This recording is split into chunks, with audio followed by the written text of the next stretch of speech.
Good morning, good afternoon, and good evening, everyone, wherever you are in the world.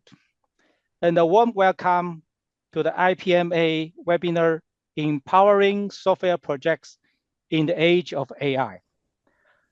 I'm Jun Chen. I will assist Mr. Mi Zhou to hosting the webinar for today. It is my pleasure to guide you through the timely and transformative discussion on how artificial intelligence is reshaping the landscape of software project management. As digital disruption accelerates, project leaders, software developers, and decision makers across industries are facing a pivotal question. How do we successfully navigate and lead in the age of AI? Today, we will explore this very question through three insightful keynote presentations delivered by distinguished experts from academia and industry. Before we begin, a few housekeeping notes. The session will run for approximately 90 minutes. Each speaker will present for around 20 minutes time, followed by an interactive Q&A session after all presentations are completed. You are welcome to submit your questions in the Q&A box at any time during the session. We will address them during the dedicated discussion segment.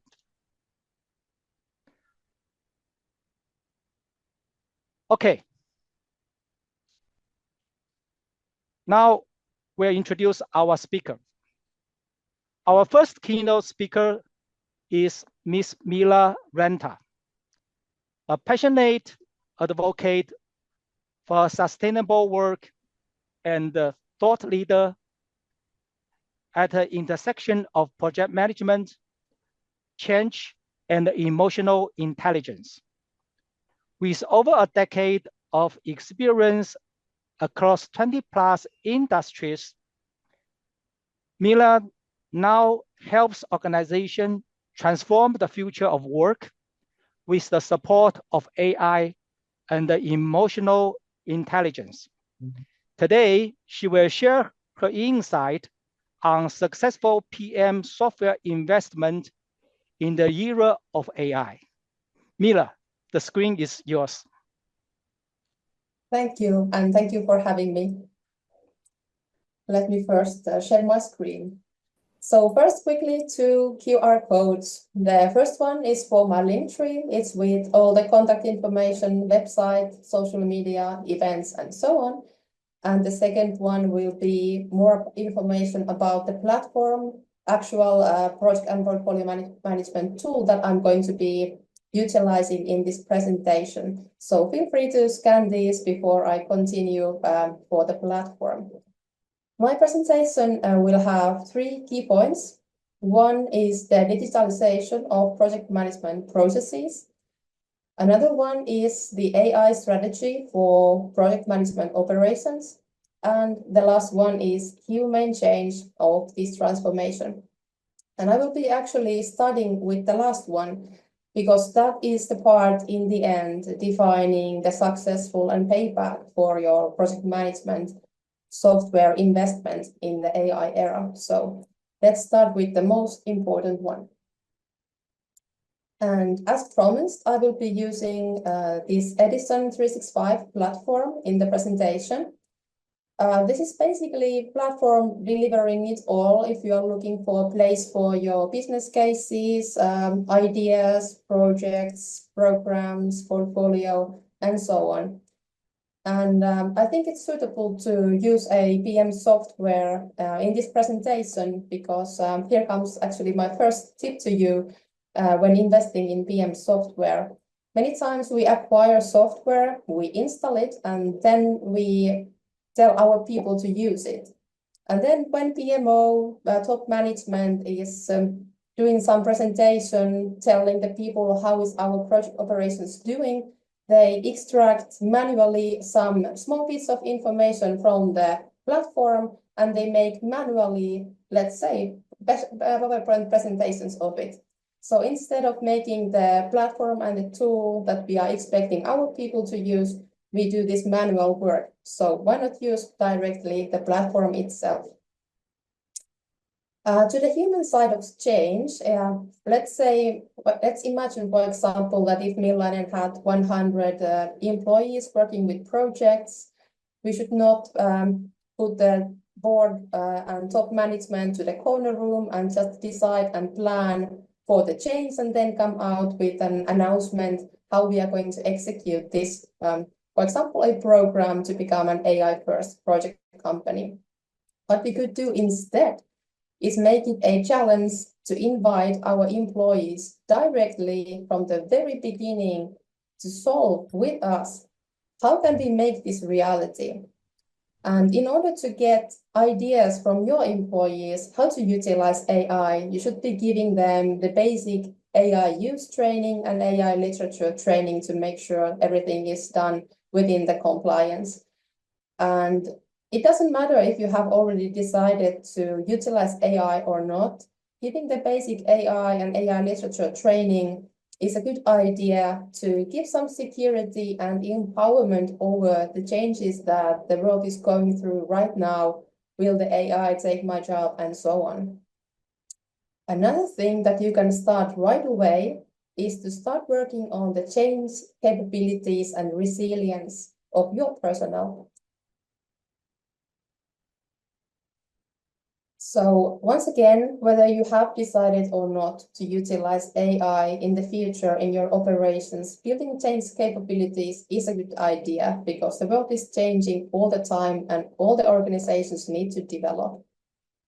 It's a good idea not to wait too long until you really need your people to change, because these competencies, as any other, will take, let's say, 6 to even 24 months to develop, depending on where you are right now and where you are aiming at.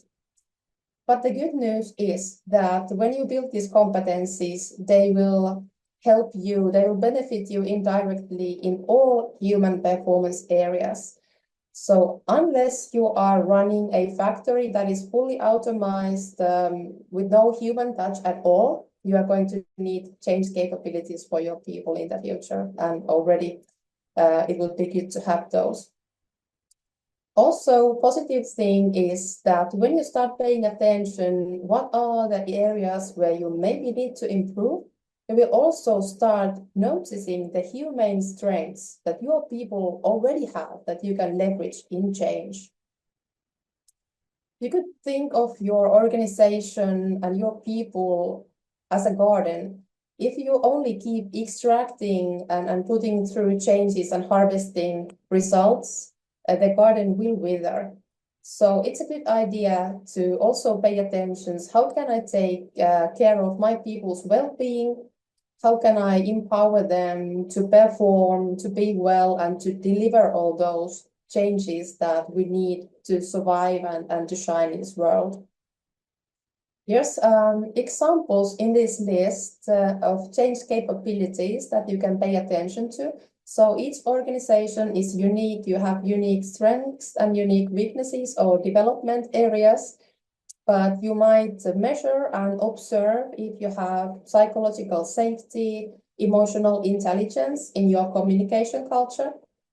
Do you have empathetic leadership, continuous learning?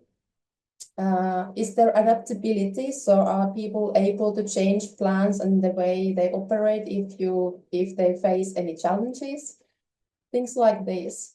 And my tip to you would be to really include these in your regular metrics. So not only kind of sometimes stop and observe, but regularly measure how are your people dealing with the change. Can they take more change, or should you maybe put more resources and more effort in supporting the well-being and the resilience? Because there is a fine balance between this kind of withered and well garden, and it will define how your investment efforts will pay back, how fast or if they will pay back at all. So this is super important. Then let's move on to the digitalization. Digitalization of processes and templates. This kind of need or idea could come up, for example, from PMO personnel who are looking more at the big picture. So they could come up with this kind of a need that, hey, we need to do this first before we can adopt AI. And here the personnel has put there an idea in the challenge that we need to do this type of things first, and then the management has decided to make a project out of it. And here you can see that this project is now in a draft stage, meaning that it's waiting for formal permission to actually start the project planning. Here, let's take the schedule view for it's more clear and easy to follow. So as you can see here, the project team has made a draft, so identify different type of work packages you need to do to digitalize your project management. And maybe it would be easy to start thinking, oh, what type of tools we need? But actually, first, we need to make sure that we have a documented and updated governance model, meaning that you have your project and program resource management processes documented, and also the templates that you have decided to use for your projects. The bare process documented on paper is not enough, of course. You need to onboard your people to those processes and to give them role-based training on how they are expected to operate and run their projects according to your governance model. Then you need to check that your project management data and how you handle that is aligned with your organizational level data security, compliance, and data management. So check that those are aligned. Then I recommend not skipping the benchmarking, even though you might need some time to do that, but it can provide you with incredibly valuable insight. We all know that the marketing teams can make really nice looking videos and demos about the different PM tools. But when you actually find organizations, preferably on your field, that are using different type of tools and ask them the right questions, for example, not only is the tool working for you right now, but how was the configuration with the supplier that you selected? How was the trainings? How has the development been after the first configuration? So that's also important because the first configuration is never perfect and you shouldn't even aim it to be one because that will make you really slow and it will also set maybe unrealistic expectations that will then make the routing of the change and new ways of working more difficult. Then, of course, the purchase process for the actual tool when you buy it and configuration where you should involve, once again, all the different roles in your project organization that are going to use the tool in defining the requirements and in the configuration. And in the configuration phase, it's good to remember that even though an IT professional selling PM software, they might not be project management professionals. So their communication is super important that you really understand each other. What do you mean by when you say that you want this project data to move to the portfolio in a certain way? Important part is also to resource and allocate for training and both also to change management. And also those people that are participating in the training, they need to have this enough allocation for really practice and be present in the trainings in order to learn these things. Pilot testing will provide you important information to make the plan for really smooth rollout organizational-wide for the tool. And what is maybe sometimes forgotten or has too little attention is this handover to the continuous development and improvement. This should be included in the project and make sure that no pause is dropped before the project is finished. And the feedback and lessons learned, they should all start actually already with the training and continue throughout the pilot testing, rollout, and to the continuous improvement, and maybe even a little bit further. But of course, you want to be able to close the project professionally early enough so that the actual learning and improvement will become part of the daily business. So this is how you take through the digitalization. And as you can see here, no duration or dependencies have been marked in this draft of the work packages because they are individual for each organization.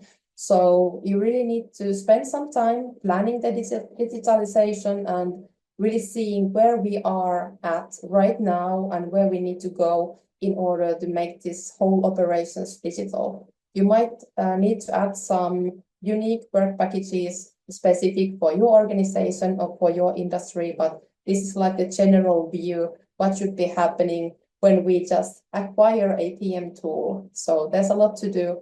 And if we are missing some pieces here, it will immediately impact our return of investment for the tool. Then finally, let's bring in the AI.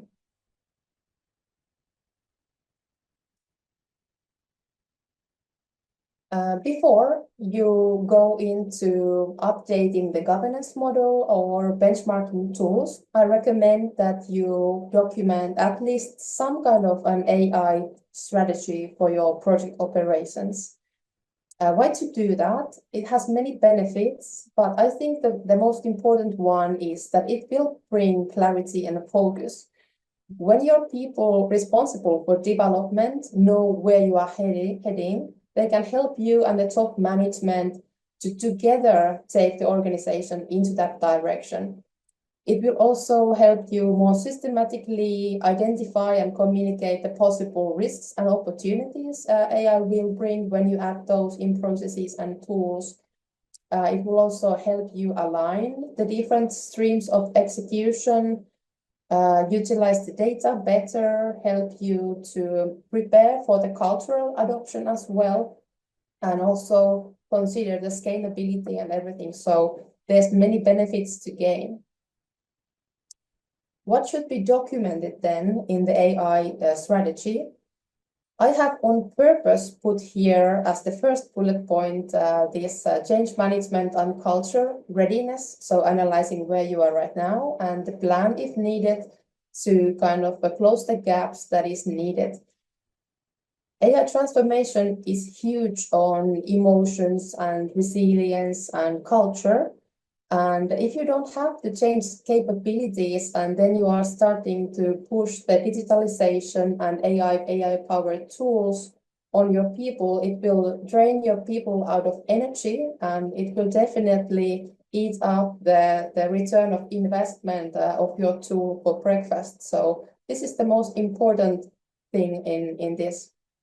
And then, of course, it's good to link the AI strategy to your organization's overall strategy and objectives. If it's a separate loose bubble, it will cause friction and confusion and mix the priorities. So it's important that they are kind of fused into one.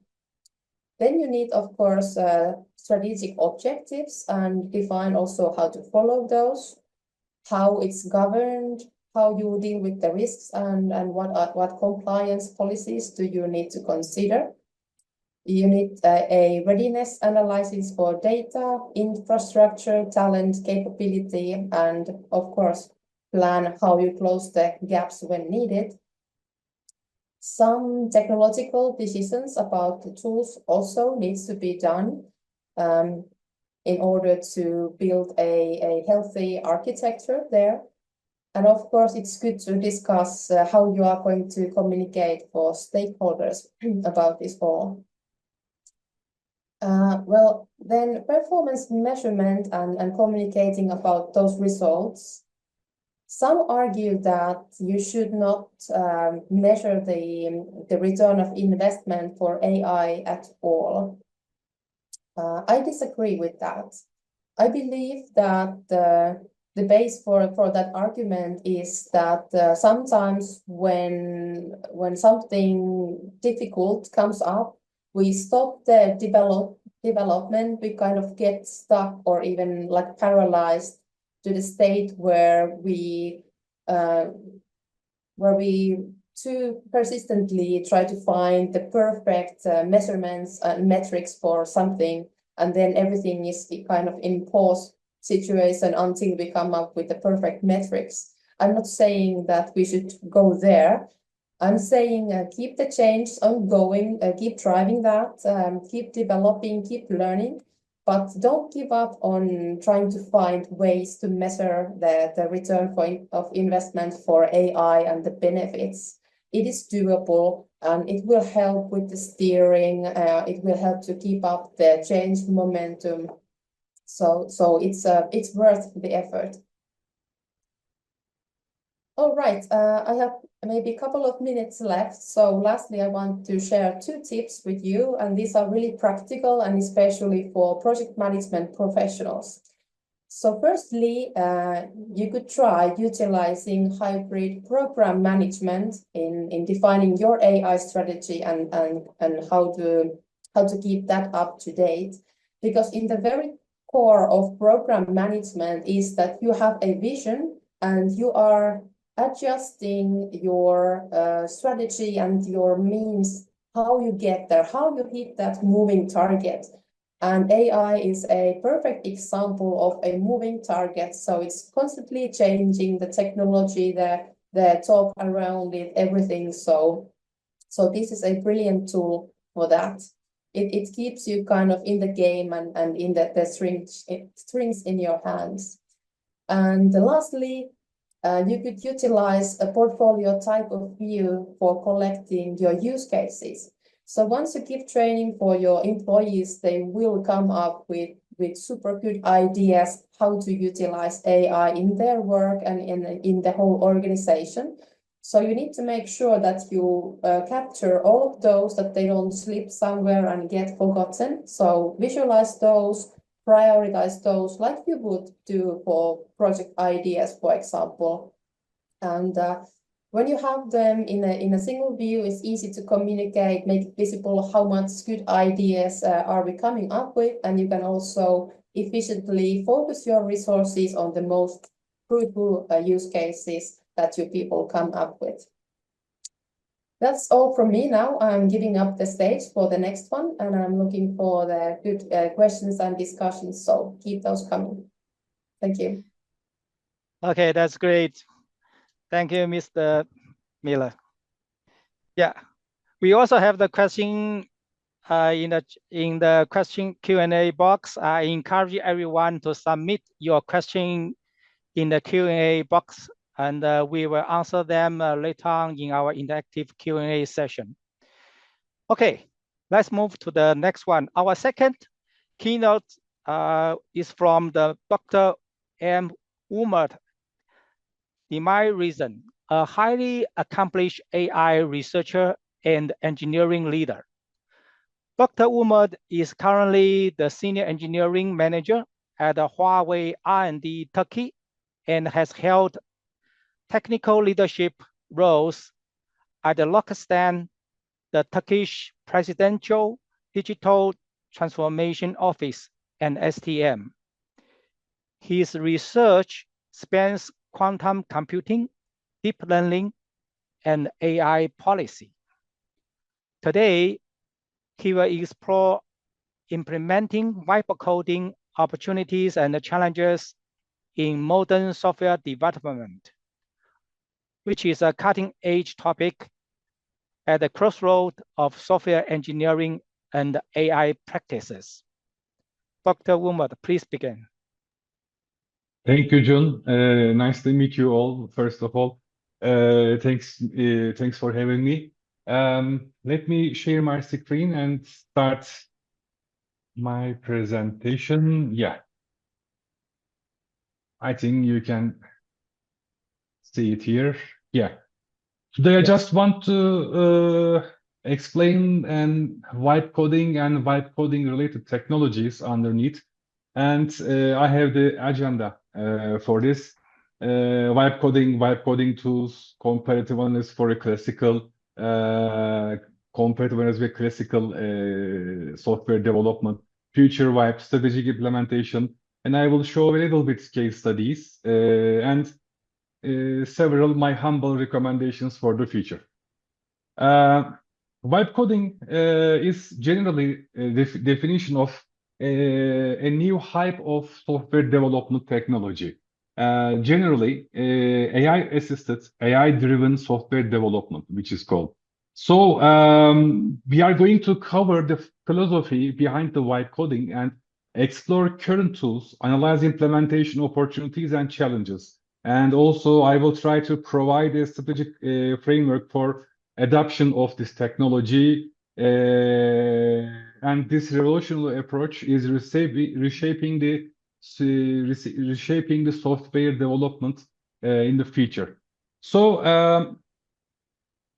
it's a very new concept, but every day we are seeing around another kind of large language models around. Every day, someone trying something and develop another large language model and update it, improve its performance, and as a as an indispensable result, currently we are using this LLM-based technologies on our current jobs, especially as a development.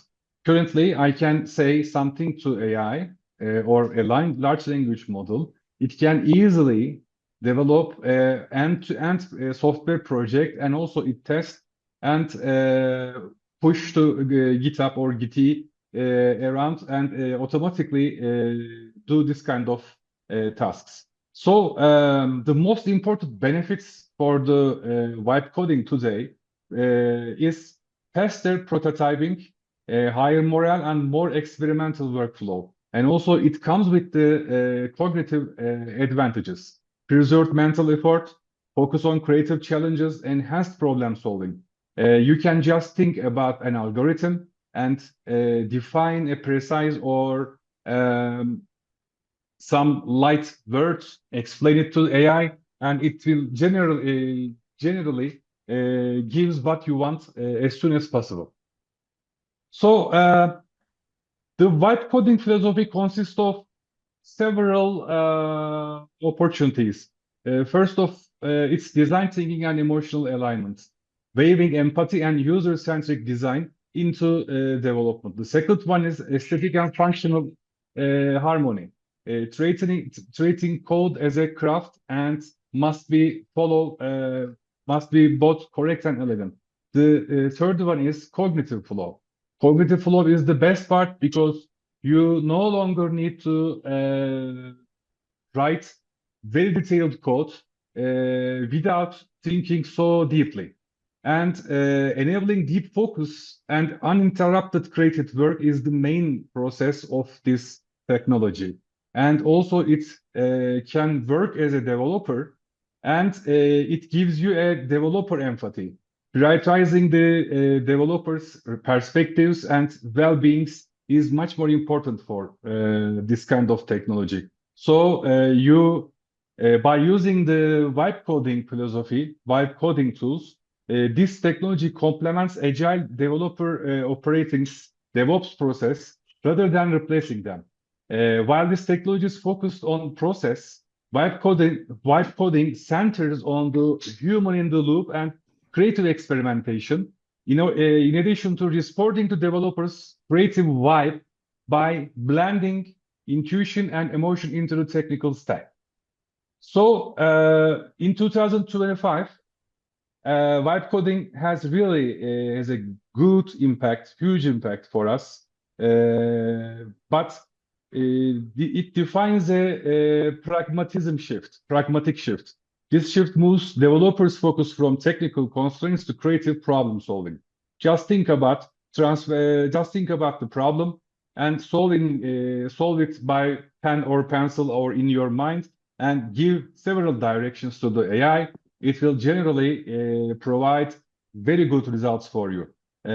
By using this natural language interface, rapid prototyping, creative problem solving, these are all possible results for vibe coding tools currently. So the most important part is there are tons of a lot of vibe coding tools around. One of them is much popular is Cursor, AI-powered development environment. It has several advantages, very huge effect of integration capability. It can provide a sophisticated code generation and agent mode and privacy options. These are all in one solution for this tool for us. Agent mode is the best one. Just defining your task, just giving it a solution, giving an algorithm to Cursor, it completely writes the code, then test it, then incrementally improve its writing, and directly generate full application by using all related tests and all related components in it. And also it's programming language agnostic. Even in Huawei, we can use this kind of technology by developing RTS programming language. It easily integrates the documentation, understands the main phases of program development, understands the mobile components, and writes the code to support us for end-to-end mobile application development. The other one is most famous for writing end-to-end applications for web-based technologies, Replit agent. This is supported by the concept to production. Replit agent represents a groundbreaking AI system that can generate and deploy applications from concept to production with minimally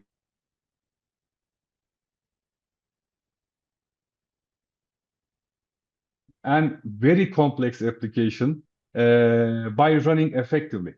And the other one is Fine, AI coding agent with infrastructure. This tool uses a different approach, leverages leading language model and also knowledge graph system, proprietary Atlas system for contextual understanding of the code and doing some inferences with it. And also it supports dedicated cloud environments. This is also a very good positioning for the other tools. And also in today's world, another technology is API doc MCP server, API specification transformer. This is very important technology. Every day, new kind of inventions, new kind of technologies as introduced from the people. Model context protocol is first introduced by the Cloud. They give this technology to us, and we can now integrate every type of tasks by providing agents several capabilities. It can search, it can send a message, it can book a room, it can provide a good song, it can change your Spotify playlist. But this technology is adapted for the API specification and generation. This is very important because when you write a code, you have to obey a special type of API specifications. This can automatically, on the fly, happens by this kind of technology. And just give me a little bit comparative analysis to you for development approach. Vibe coding tools demonstrate distinct approaches to AI-assisted development, each with unique strengths and implementation strategies. And Cursor and Fine offers an complete IDE functionality and task-focused approaches, Sweep AI and Replit. This is very good for also GitHub integration and deployment deployment respectively.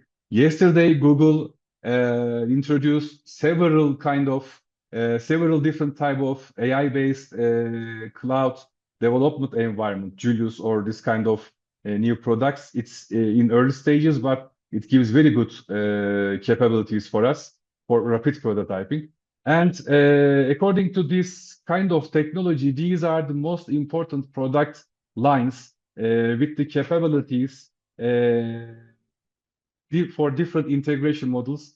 And these can make certain tools more appropriate depending on a team's existing tool chain and workflow preferences. Let me pass several slides, but this is important. The future of the vibe coding is really important. As vibe coding continues to evolve, these tools are reshaping the world's development by prioritizing experimentation before refinement. They work as code now and refine later mindset that aligns the agile principles of fast prototyping and iterative development. While AI generates code with unprecedented efficiency, these platforms recognize the creativity, goal alignment, innovative problem solving remain unique capabilities for the humans.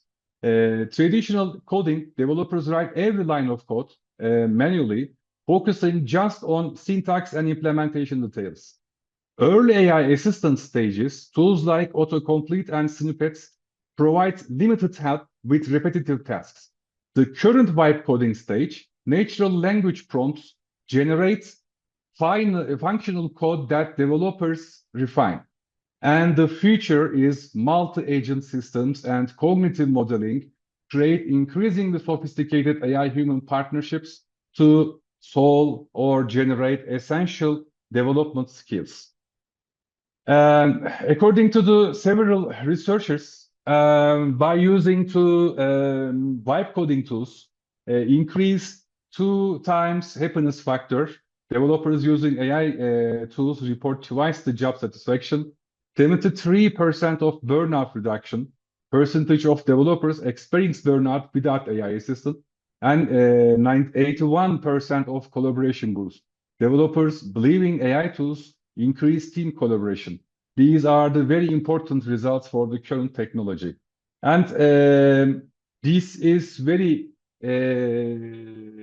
new kind of application, but one of the key opportunities improved code quality, consistent development, consistent documentation, styling guide adherence, early bug detection, maintainability, cleaner and more robust code bases for easier maintaining the codes. Also, this is very focused cross-functional collaboration.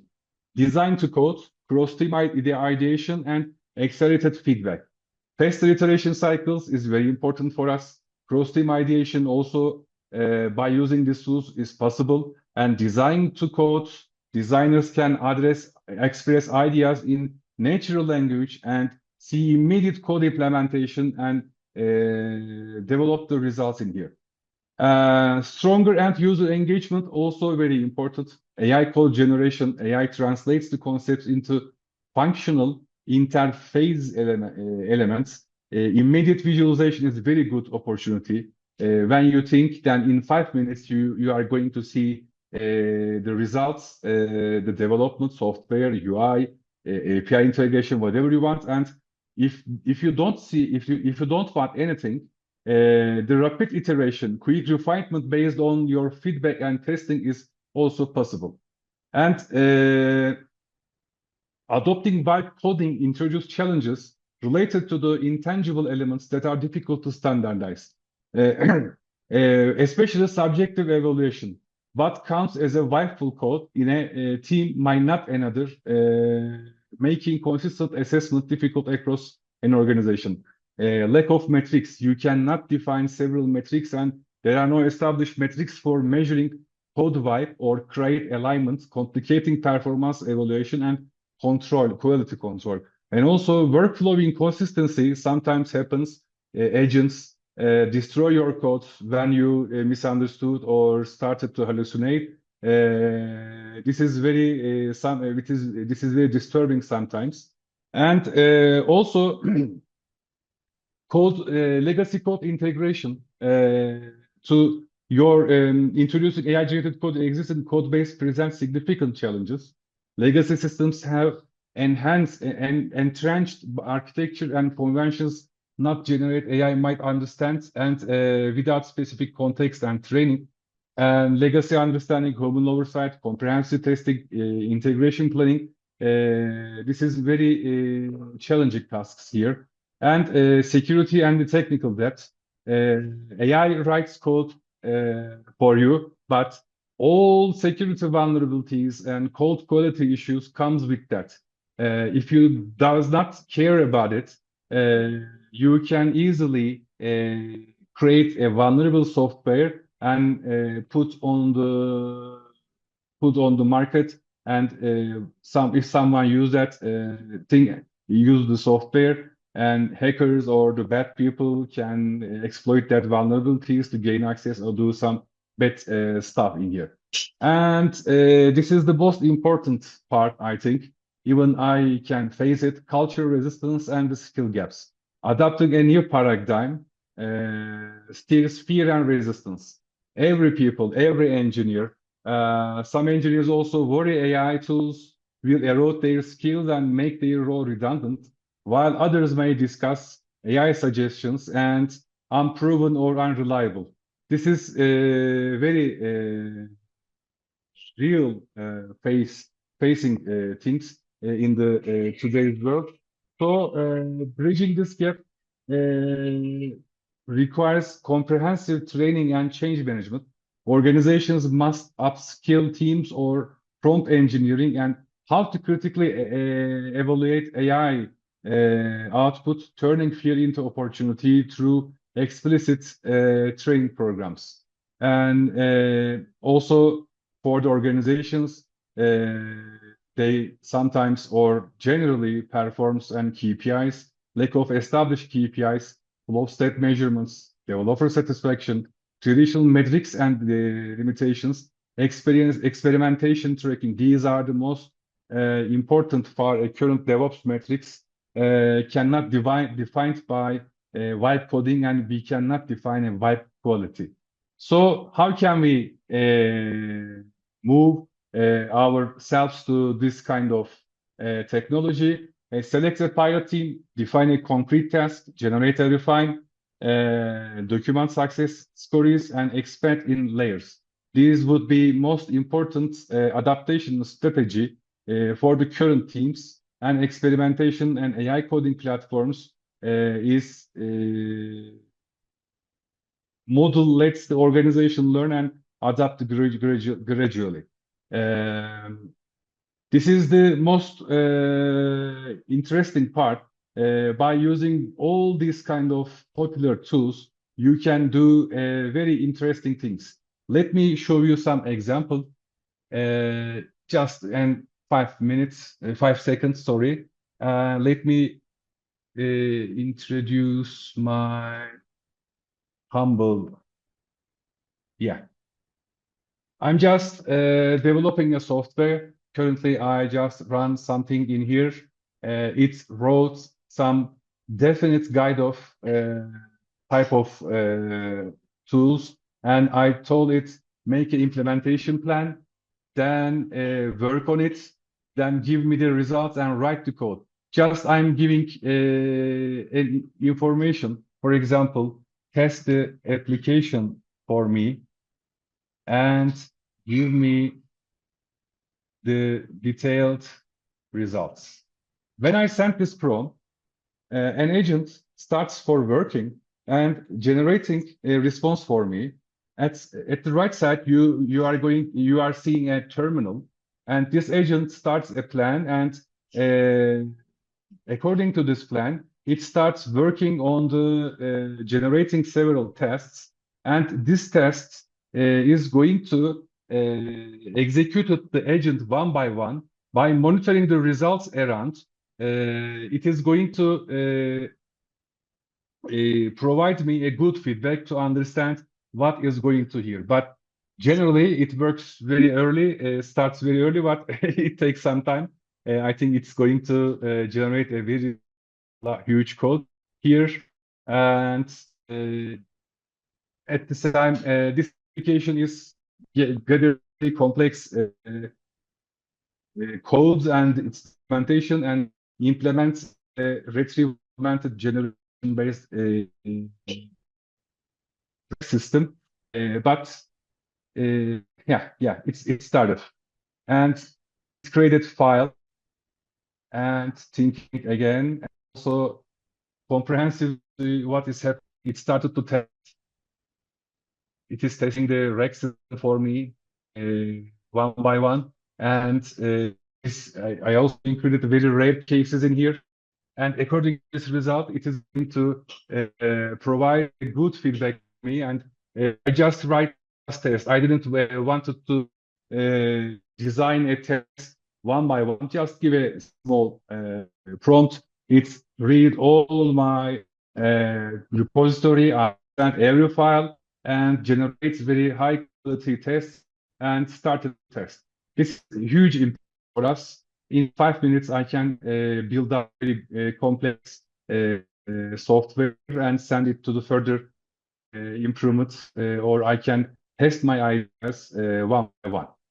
I think the time is up. Thanks for your patience, and I can hand over the stage to the next one. Okay, excellent. Okay, thank you so much, Dr. Umar Dimarizan. Thank you. Yeah. Okay, our third and the final keynote today comes from Dr. Xiaosong Wu, Associate Professor at the Beijing Normal University's Bay Area International Business School and a leading researcher in digital economy and AI-driven innovation. Dr. Wu has published extensively in premier journals and is also an experienced entrepreneur in the digital project space. He will speak on how software project managers prepare for AI projects, an essential topic for future-ready leadership. Dr. Wu, the floor is yours. Thank you. Thank you, Mr. Chen, for the kind introduction. And good morning, everyone. My name is Xiaosong Wu, and given I work in the university, so maybe today's talk may mainly from the perspective of research. I hope the the academic language may be sometimes too idealistic with the practical languages. But I think if you have any question when I do my talk, you can raise any questions. Okay, so I will share my screen first. Can you see my screen? Yes. Okay, great.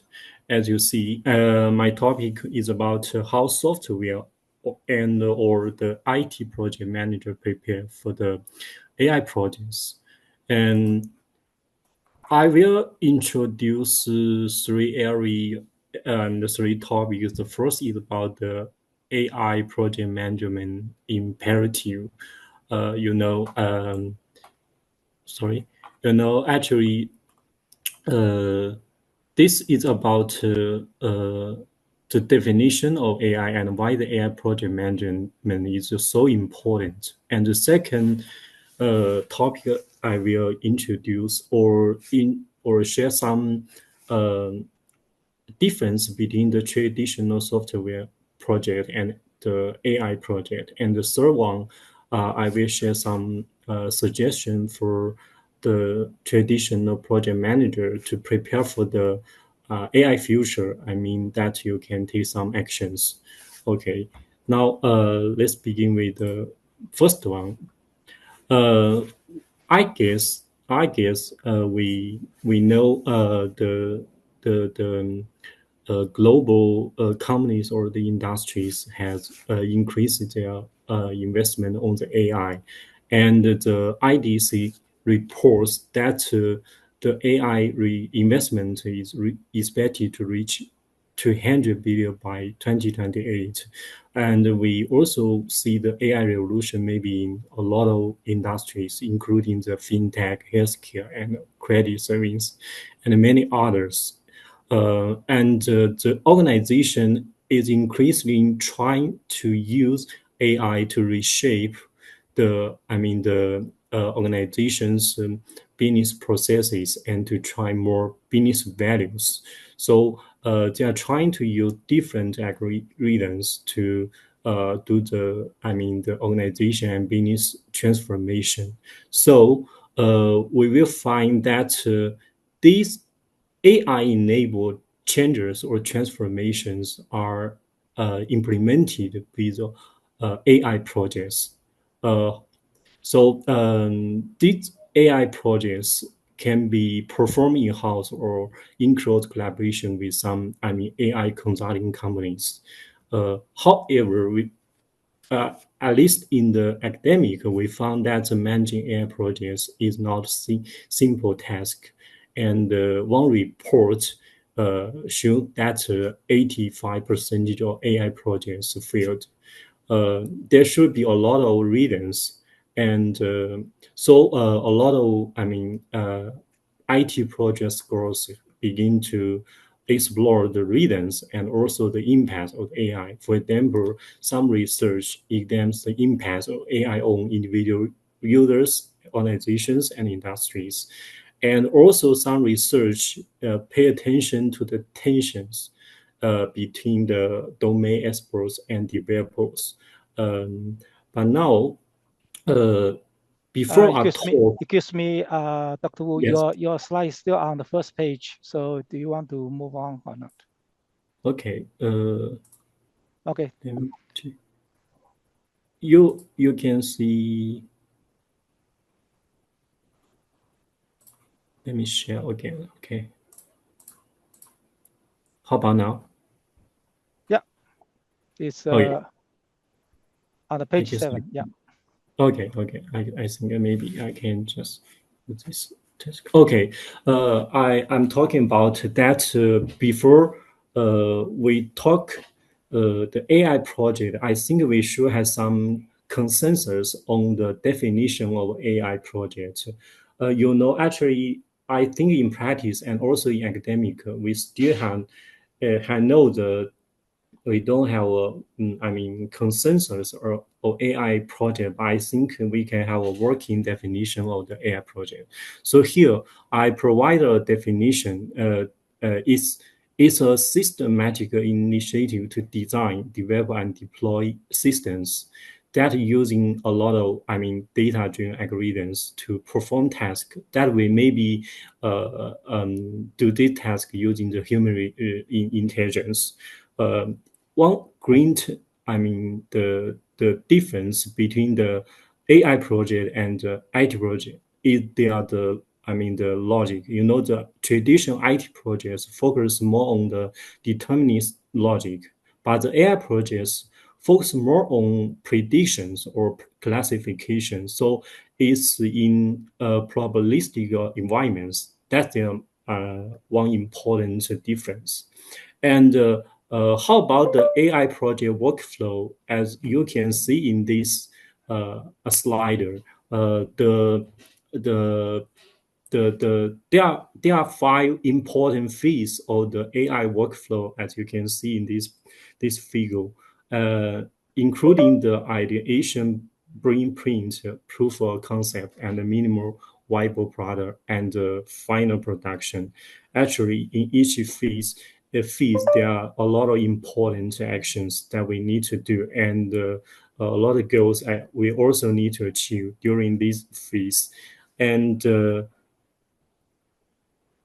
in this slide, I want to share that AI project scholars they try to distinguish different type of the AI project.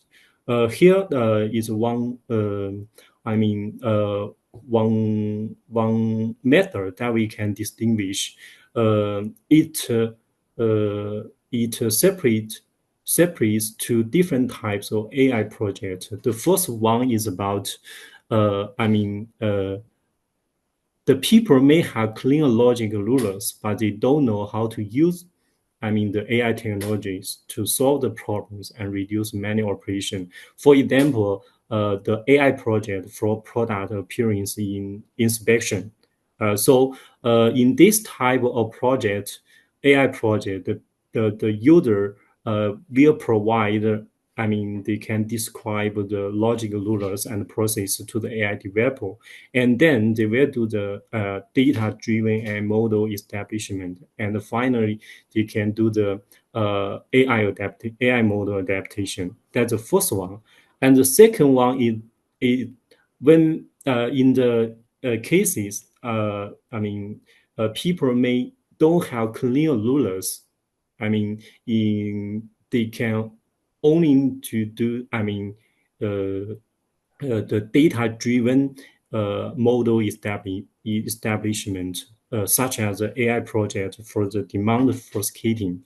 So in this type of AI project, they need to do the demo capability first, and then they will to find or extract rulers from the business data and help them to establish some AI project, and then using this AI project to do some decision making and to do some knowledge engineering and to establish the AI model with the human intelligence, and finally do the AI adaptation. In this slider, we can see that we basically can judge which your AI project belongs to which type.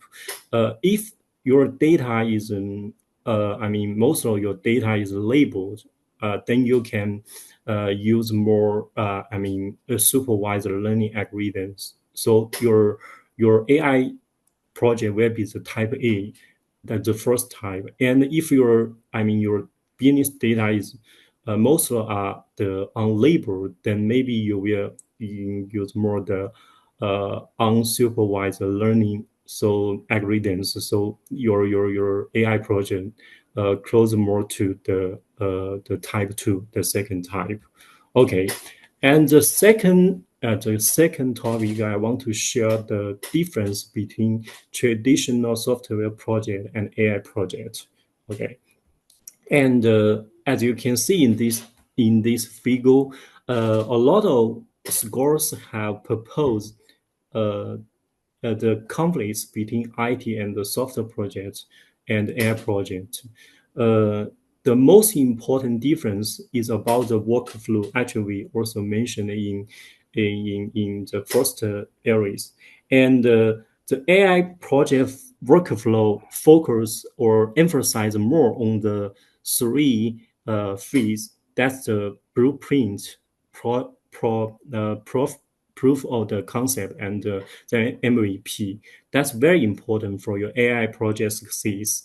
And also the traditional IT activities is growing different. The AI activities you can see in this figure.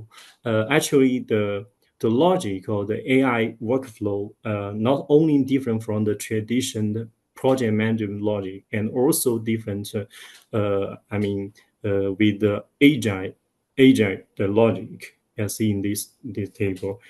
So I will share the 5 maybe I think the most important difference.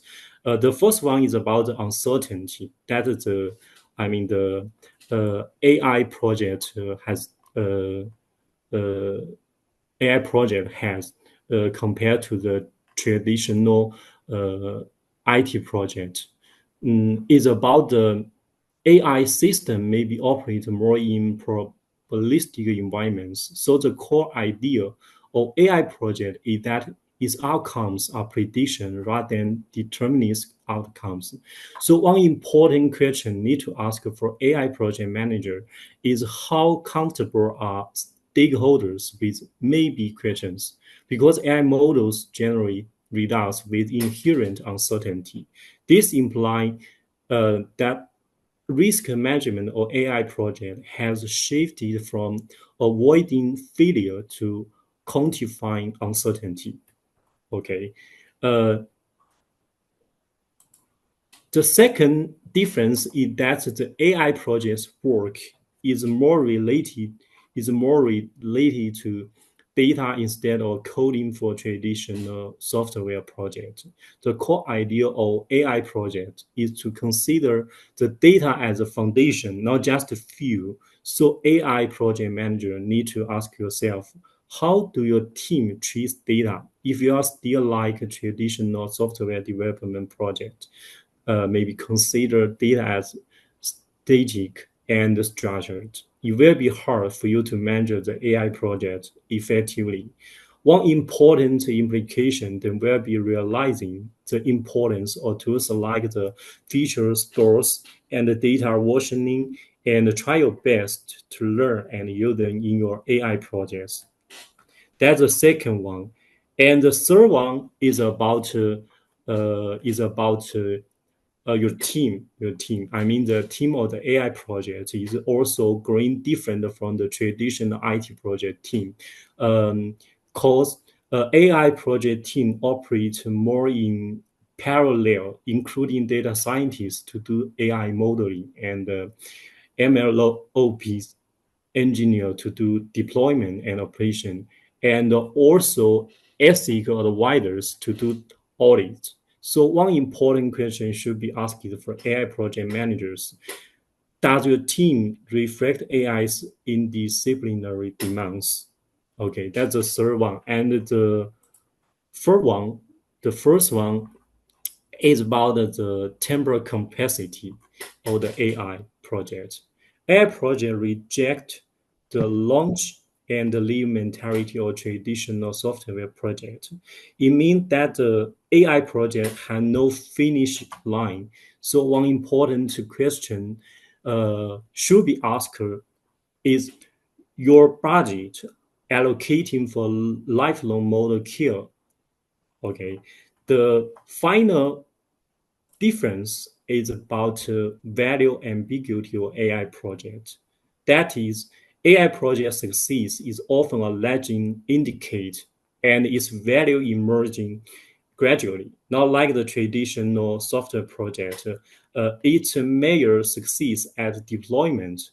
So AI project managers should ask, are your stakeholders aligned on patience for ROI, return on input, and deal with some important indicator like the data-driven rates and user trust scores. For example, a hotel chain's customer chain model achieve 82% accuracy at launch, but it will keep evolving after its deployment. That's the fifth difference.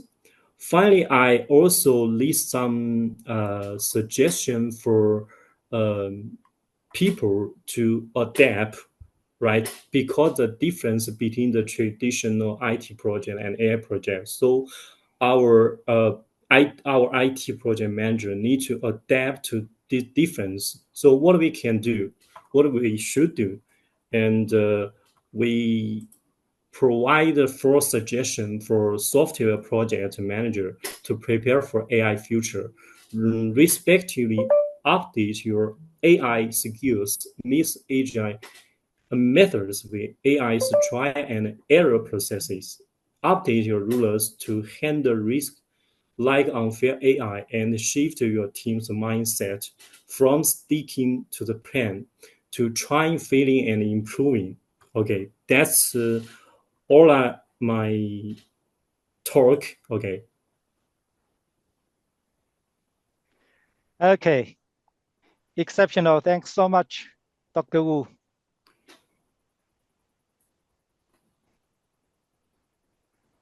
Okay, I saw a lot of quite a few questions already in our Q&A box. Okay.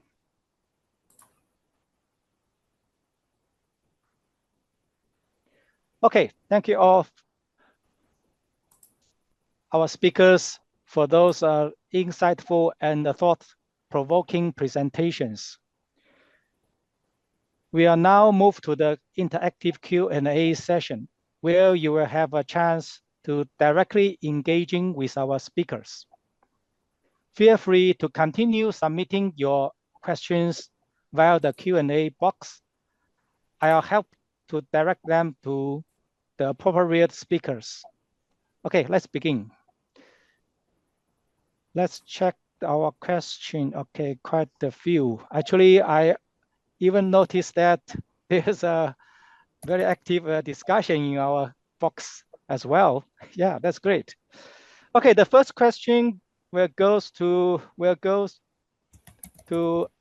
Mila. Very interesting question. As AI becomes increasingly integrated into project management practices, do you believe AI could eventually replace human project managers entirely, or will it serve more as an augmentation tool? Mila, please. Yeah, thank you for this question.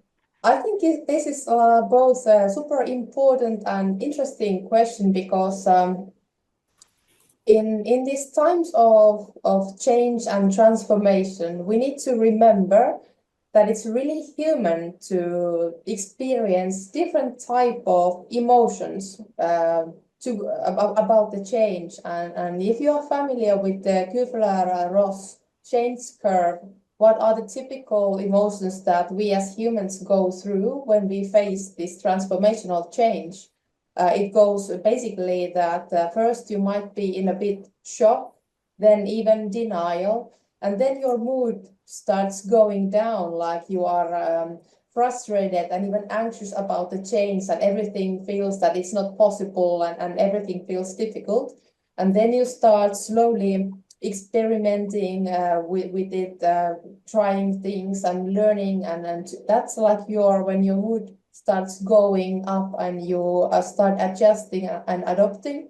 And sooner than you know, then you are in kind of the new normal state. And that is normally when our brain, luckily for us, lets go of the struggle. So it kind of forgets that we have felt so strongly, so negatively about this change. And this question reminds me, now that I have a couple of years played with AI and it's like a daily part of my everyday work, I'm super positive about AI. I like it. I test it every day. And first, like when I started working with AI, I asked the same question: will this AI replace me? Will this replace project managers? And then I gave myself an answer, so likely not. And I decided to start learning and start adopting. And then after a bit while, I noticed myself being frustrated with this question because everybody was continuously asking it. So I started being really feeling negative about the question. So of course it is not replacing, or it started to make me feel anxious about it. And nowadays I realize how important it is that we keep asking this question, because people are all around the world are in different pace of this kind of change curve. So for somebody is really thinking, is this gonna take my job? So it's maybe scary, that they can be anxious about it. And then I noticed some people who are already familiar with the AI really like rejecting those people asking this question, which I think that's a bit maybe causing friction in taking this change forward. So it's important we allow that this question is asked. And to be honest, I would not say hard like no or yes. When I teach project management skills, people usually, project managers, struggle with the fact that there are so many things to do. If you are familiar with the IPMA individual competence baseline, there's so many areas that the project manager needs to work on. So I think no matter how much AI is assisting us, we will never have enough time to do everything that we would like to do, to lead the people, to have good quality budget and schedule and everything that is included in project management. So I would say at least that the risk that the human in the loop will be replaced is really small. But I would also encourage the project managers to think that could there be, let's imagine that the AI would take care of all of those tasks that are defined, for example, in the individual competence baseline. could there be something even more that the human in the loop could do in project management? So let's be brave and also dream and imagine things that beyond that we are doing right now. Is really the current project management everything that there is to it? Or could there be even more with the help of AI? So I'm not saying yes, I'm not saying no. I'm saying that I think we will make AI, we will make the decisions what the AI will do. So when we do the development, so I would say every project manager should be curious about it, start learning, and then decide on the go. I think the future will reveal itself bit by bit when our understanding about AI is growing. Yeah, thank you so much. Actually, there's another question is associated with this one. Is the question is how can improve skills and probably overcome the problems? Well, I Yeah. think it's just you need to start learning. You can start small. I think if we start right away, start implement AI in project management, it's quite a big jump. So start small, start testing, start playing with it. I think being curious is the key to be able to learn. So we need to kind of find our inner child and start playing with AI. So to start understanding it, that's a good place to start. Okay, great. Thank you so much, Mila. Okay. The other question is, can I download the training video locally and watch them again after the training? I believe my colleagues Zili Zhang already answered online. Yeah, we have a recording of the video for this today's webinar, and you may find it slightly later on, okay, on IPMA website. Yeah, so stay connected with IPMA. Okay, I'll go to the next question, which will go to Dr. Umar Demirizan.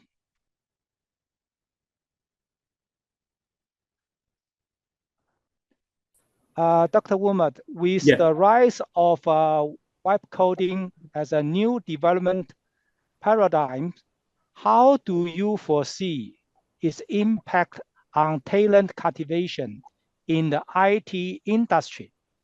Do you anticipate a decline in the demand for programmers with traditional coding skills? Very interesting. Thank you. This is very common question around.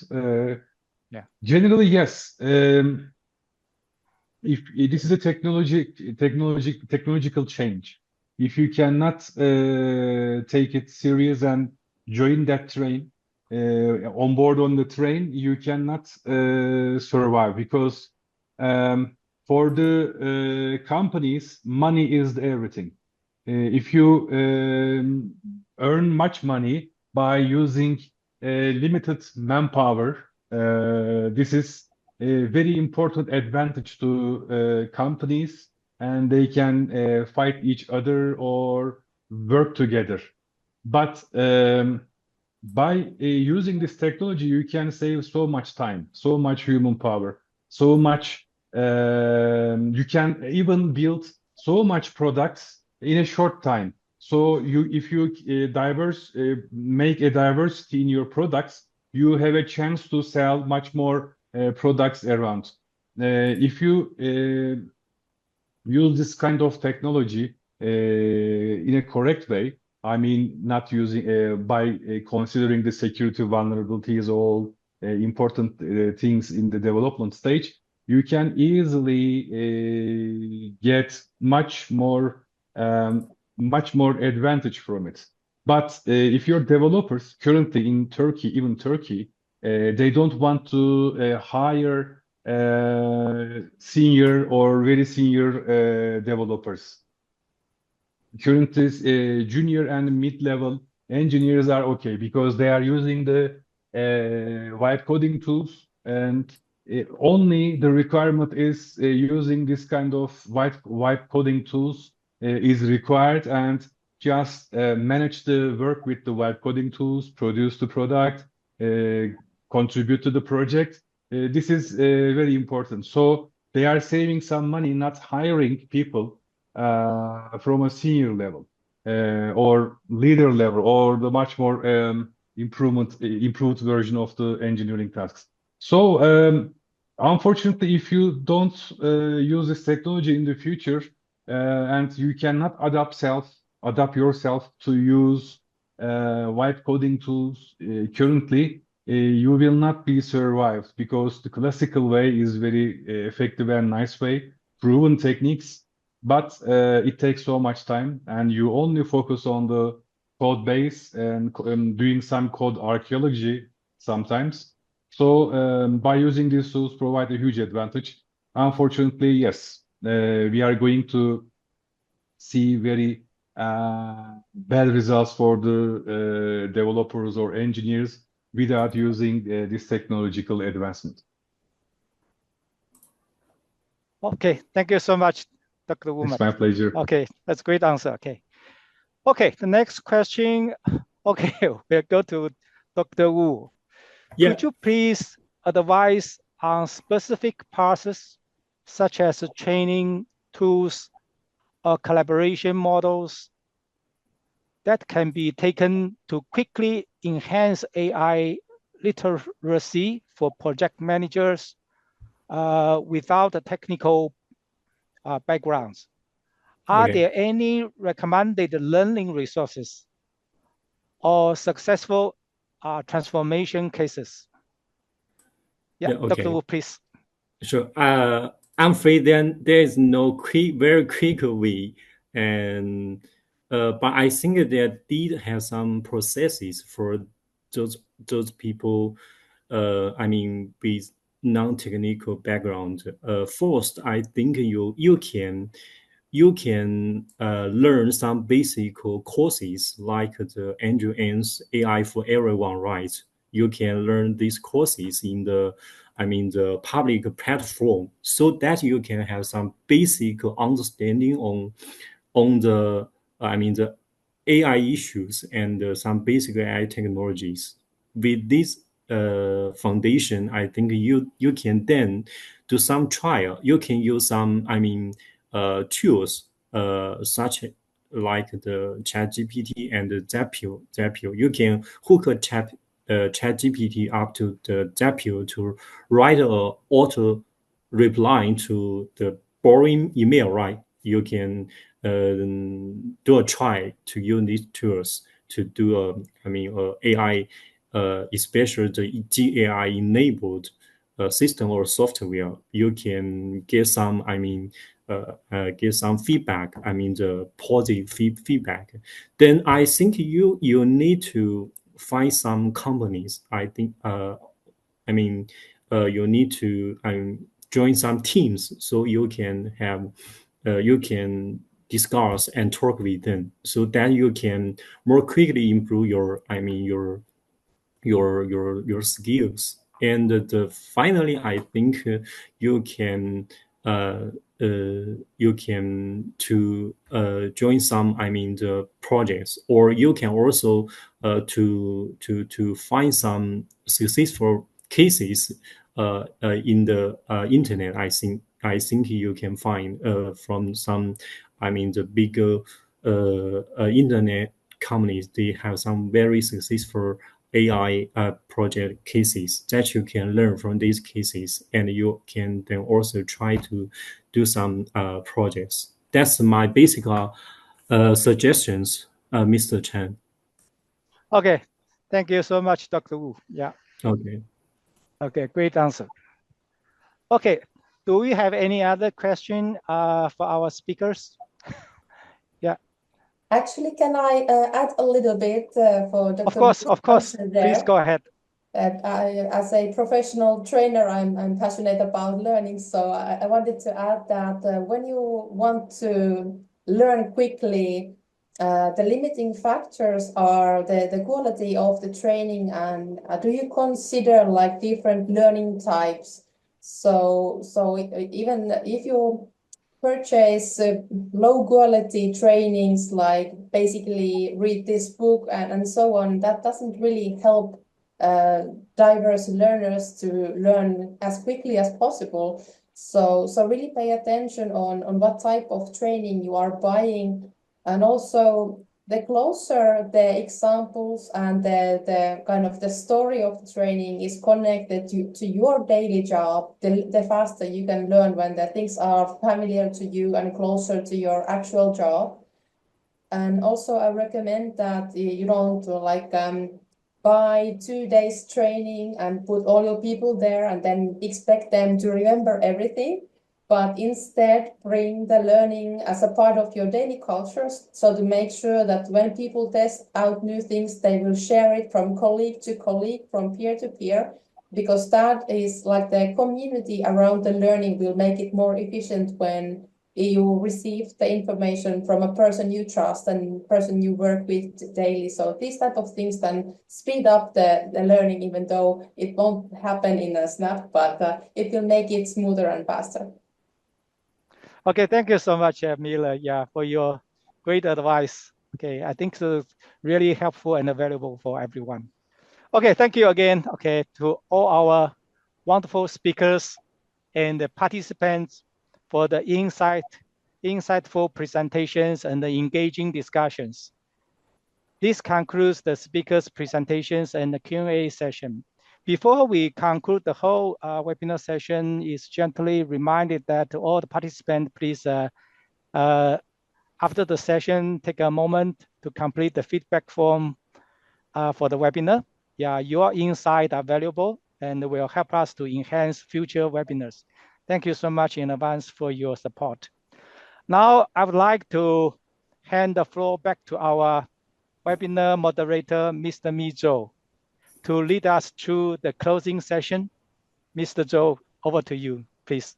Okay, thank you everyone. Thank you, Mr. Chen Jun. We had a very successful webinar.